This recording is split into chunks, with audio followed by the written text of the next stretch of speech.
Good morning, नमस्कार, सत श्री अकाल। मेरा नाम डॉक्टर आशीष जिंदल है।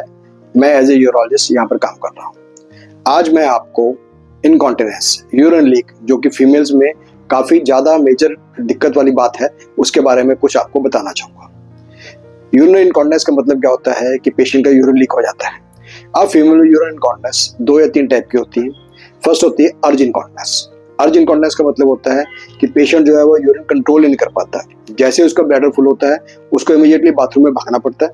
अगर वो बाथरूम में नहीं भाग पाता है तो उसका यूरिन लीक हो जाता है। इसको हम कहते हैं अर्ज इनकॉन्टिनेंस। उसके बाद दूसरी आती है स्ट्रेस इनकॉन्टिनेंस। स्ट्रेस इनकॉन्टिनेंस का मतलब होता है कि पेशेंट का जैसे ही पेशेंट जब भी उसका एब्डोमिनल प्रेशर रेज होता है, जैसे कि खांसी करने पे, जोर से बोलने पे, छींक मारने पे, सीढ़ियाँ चढ़ने पे, उस टाइम उनका यूरिन लीक आता है। कभी कभी वो यूरिन थोड़ा बहुत लीक होता है, इसलिए पेशेंट को वरी नहीं करता, पर कभी कभी इतना ज्यादा लीक होता है कि उनके सारे ही कपड़े गिले हो जाते हैं। इसको हम कहते हैं स्ट्रेस इनकॉन्टिनेंस। तीसरा आता है ओवरफ्लो इनकॉन्टिनेंस। ओवरफ्लो इनकॉन्टिनेंस का मतलब होता है कि पेशेंट जो है वो कभी भी यूरिन प्रॉपर वे में पास ही नहीं कर पा रहा, मीन्स उसका फ्लो ही नहीं बन रहा। तो जब भी वो थोड़ा सा भी ब्लैडर ओवरफुल होता है, वो यूरिन लीक हो जाता है। यूरिन लीक थोड़ा सा होता है पर ब्लैडर हमेशा ही फुल रहता है। इसको हम कहते हैं ओवरफ्लो इनकॉन्टिनेंस। जो लास्ट आती है वो होती है टोटल इनकॉन्टिनेंस। टोटल इनकॉन्टिनेंस आमतौर पे उन पेशेंट में होती है जिनके बाई चांस कोई पहले ऑपरेशन हुआ है, हिस्टेक्टमी हुई है, बच्चादानी निकाली है, या कभी उनको कोई कैंसर की बीमारी है, यूट्रस के कैंसर है, सर्वाइकल बच्चेदानी के मुंह का कैंसर है, या आंतड़ी में कैंसर है।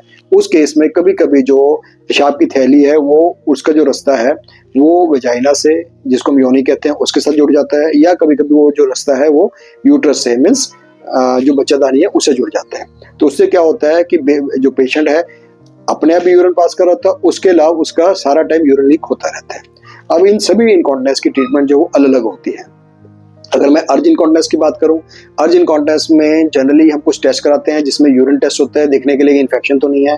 अल्ट्रासाउंड कराते हैं देखने के लिए यूरिन कितना, ब्लैडर की कैपेसिटी कितनी है और करने के बाद कितना बचता है, और यूरिन में इन्फेक्शन के लिए कल्चर कराते हैं। फिर हम एक यूरोफ्लो टेस्ट करते हैं फ्लो स्पीड चेक करने के लिए। अगर किसी का पेशेंट का फ्लो कम होता है तो उस केस में हम आमतौर पे पेशेंट की दूरबीन से चेक करके रास्ते को थोड़ा डायलेट कर देते हैं, तो उनकी जो अर्ज इनकॉन्टिनेंस है वो कंट्रोल में आ जाती है।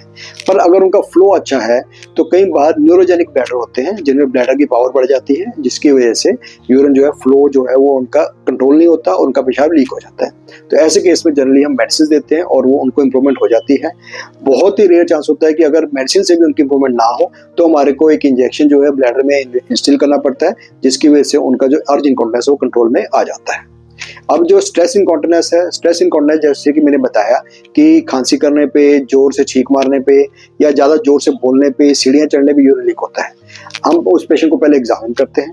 अगर थोड़ा लीक होता है तो जनरली हम उनको एक्सरसाइज बताते हैं, जिसको हम कीगल एक्सरसाइज कहते हैं। उससे उनका इनकॉन्टिनेंस जो है वो कंट्रोल में आ जाता है। पर अगर उनका इनकॉन्टिनेंस इन एक्सरसाइज से भी कंट्रोल में नहीं आ रहा है, या हमारे एग्जामिन का पता लगता है कि उनको ग्रेड 2 ग्रेड 3 लेवल की इनकॉन्टिनेंस है, तो जनरली वो मेडिसिन से या इस सर्जरी एक्सरसाइज से कंट्रोल में नहीं आती है।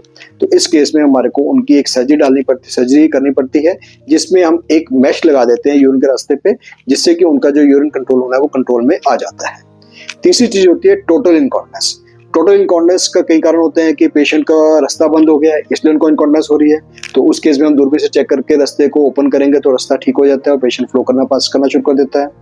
अगर कभी कभी स्पाइन में कोई दिक्कत है, उनकी कोई हेड इंजरी हुई है, या कोई उनकी और कोई मेजर सर्जरी हुई है, उसकी वजह से भी कभी कभी इनकॉन्टिनेंस हो जाती है।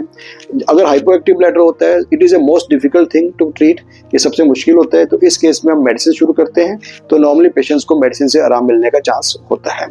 और अगर पेशेंट की किसी को जनरल एनेस्थीसिया में सर्जरी हुई है, या पेशेंट का कोई और ऑपरेशन हुआ है, तो कभी कभी पेन की वजह से भी पेशेंट यूरिन होल्ड कर लेता है। तो उस केस में पेशेंट को हम कैथेटराइज करते हैं कुछ दिन के लिए, मेडिसिन डालते हैं और कुछ दिनों में इनको इम्प्रूवमेंट मिल जाती है।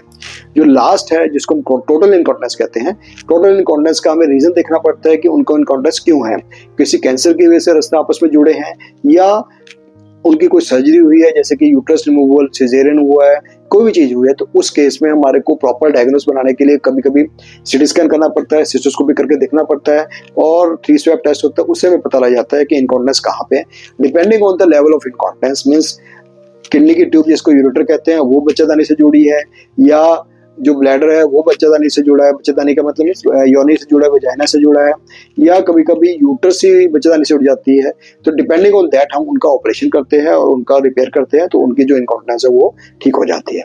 तो अगर फीमेल्स में इन चारों पांचों इनकॉन्टिनेंस जो मैंने आपको बताई है, इनमें से कोई भी टाइप की यूरिन लीक की आपको दिक्कत है या यूरिन के कोई भी सिम्टम्स हैं, आप मुझसे आके मिल सकते हैं। मेरा जो एड्रेस है वो यहाँ पे डिस्प्ले हो रहा है। Thank you.